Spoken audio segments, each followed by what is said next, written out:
All right, folks, and welcome to Procreate. So this is going to be a relatively short one. I just want to show you a little bit about perspective and motion blur as it relates to some of the adjustments. So in your downloads for this lesson, we have a photo, and let's go ahead and insert the photo. And the photo that I'm going to be looking at is this particular landscape. So let's go ahead and blow this bad boy up. And let's go ahead and make this front and center so that we can see all of what we're looking at. All right. So when you got this, the two adjustments that I'm going to show you are really great for type photo background adjustments. So with that layer selected, we're going to go ahead and we're going to grab perspective blur. Now, this is a relatively stagnant image, right? You see the little dot that's created. Now watch what happens. Let's say that you're in a car, right? We're going like this. And here's where you're at. Now watch what happens. I'm going to go ahead and move it to the side. You see that the further out you get, the worse the perspective blur gets away from the circle. That yellow line is super close and is still in focus at the beginning all the way to the end. Now, what this does for you is you can move this blur anywhere. So you see how now in the middle of the clouds, the blur is coming from the outside, almost rushing toward you. This is a really cool thing, by the way, to do for like light speed and warp speed and all that kind of stuff. Or if you've got perspective over here, it begins to work with the dot. So this is really the power of the dot for a perspective blur. Now, let's go ahead and we're done with that image. Let's go ahead and go to clear. And let's go ahead now and grab another image. I've included the second one. By the way, these images are from Pexels.com. Pexels is one of my favorite places to go for free images, royalty-free images. And they've got some amazing photographers there, so I definitely recommend checking them out. All right, now this is kind of cool. So let's say that you've been drinking a lot. You go over here, and we're going to grab motion blur. Now, watch this yellow line. Notice the yellow line begins to shift. And you see the way that my pen is moving left to right. The motion blur changes with the way that the pen moves.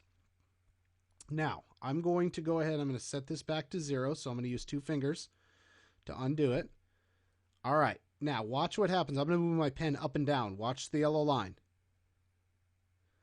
Now these things begin to separate. These actually do some really cool things to photography when you go through and you start looking at foreground, background, and they also have a big place in creating different textures for this. I mean, this is one of those things I would definitely bring in as a texture if I was to take it from a photograph. I like the colors, I like the geometry, and the motion blur is going to give you a really nice texture for a photograph. All right, so that's a little bit on perspective blur and motion blur. Now, let me show you how this might work, right? This part, I'm not going to show you. We've got an assignment coming up in which you're actually going to do. So all you got to do is just hang out. Let's go ahead and grab a photo, and let's grab a photo of one of these crazy runners, right? So Procreate is not about photography. It is not the best for it, but there are some fun things you can do. As an example, with this runner selected, I can go ahead and freehand select out this runner.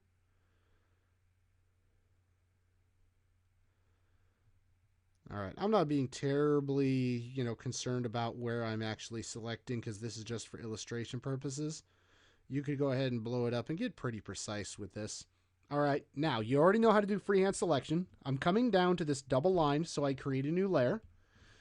And now what I'm doing, I'm going to go ahead and take this image out. Now I've just put my runner in this image. Now I'm going to go ahead and I'm going to take my eraser tool and I'm going to make sure that my hard brush is selected for my eraser. I'm going to crank down the size.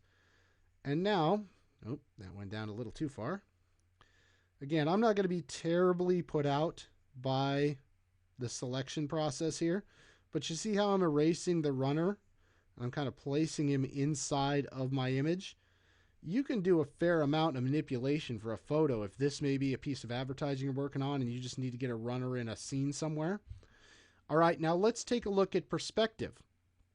We're going to come down here. We're going to come over to the layer that we just took a look at. We're going to do a perspective blur. And I'm going to go ahead and I'm going to put the runner in this perspective. And then I'm going to go ahead and shoot this thing up. Now, you see that what's closest to the runner still remains in perspective. Now, you could also do a lot with a motion blur, but this one really works for perspective. And then, let's go ahead and insert, let's not insert a file, let's insert a photo. Let's bring back that photo of that road we were looking at earlier.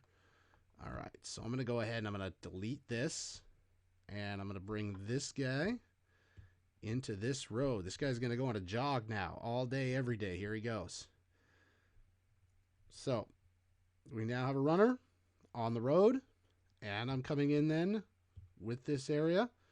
I'm going to grab the perspective blur. I'm going to place my dot right by my runner, and I'm going to shoot this thing moving forward like this. Now I can actually move it similar to this if I want this thing really in focus. Maybe there's something down the road that I really want to look at. That's a really cool effect, and it gets that illusion of motion. All right, so there's a couple applications for the motion blur and the perspective blur, and I might have just showed you a little bit about what Procreate can do in relationship to photos. All right, we'll see you in the next one.